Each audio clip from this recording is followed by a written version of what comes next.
हज़रत गौस अज़म शेख अब्दुल कादिर जिलानी रहमतुल्लाह अलैहि की करामात बेशुमार हैं, जिनसे आपकी विलायत, रूहानी अज़मत और कुर्म इलाही ज़ाहिर होता है। यहाँ चंद मशहूर करामान गौस पाक उर्दू में पेश की जा रही हैं। 1. समंदर में जहाज़ को बचाना। एक मर्तबा एक जहाज़ समंदर में तूफान में फंस गया। जहाज़ के मुसाफिर बहुत परेशान हुए।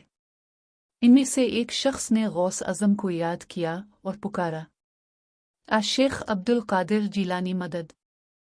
इसी वक्त समंदर पुरसुकून हो गया और जहाज़ सलामत किनारे पर पहुंच गया। जब वो शख्स बगदाद पहुंचा तो गौस अज़म ने फरमाया, बेटा, जब तुमने हमें पुकारा था हमने तुम्हारी मदद की थी।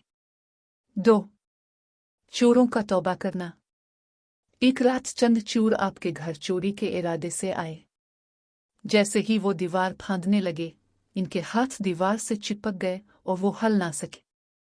सुबह जब आप बाहर आए तो फरमाया, अगर तुम तौबा करो तो अल्लाह तुम्हें छोड़ देगा। उन्होंने फौरन तौबा की और उनके हाथ आज़ाद हो गए। 3. शागिर्द के लिए रिस्क का इंतज़ाम। एक शागिर्द ने गौस पाक से अर्ज़ किया कि खाने के लिए कुछ नहीं है। आपने फरमाया, जा दरवाज़ा खोल, तेरा रिस्क आ चुका है। जब शागिर्द ने दरवाज़ा खोला तो एक शख्स खाना लेकर खड़ा था।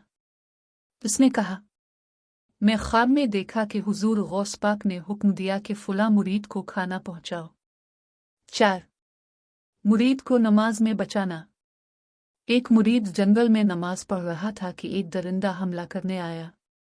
वो मुरीद खौफ ज़दा हुआ और बोला, गौस आज़म मदद। दरिंदा फौरन गायब हो गया।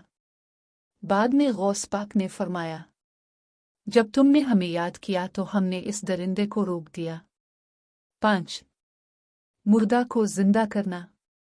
रवायत में आता है कि एक औरत अपने बेटे के मरने पर रोती हुई आपके पास आई। आपने दुआ की और फरमाया, उठो, अल्लाह के हुक्म से जिंदा हो जाओ। वो बच्चा फौरन जिंदा हो गया। 6. औलिया अल्लाह का सरदार। गौस पाक ने एक मर्तबा फरमाया, मेरा कदम तमाम औलिया अल्लाह की गर्दन पर है। और जब आपने ये फरमाया, तमाम औलिया ने आलम रूहानियत में सर झुकाकर कहा, सच फरमाया ए गौस आज़म,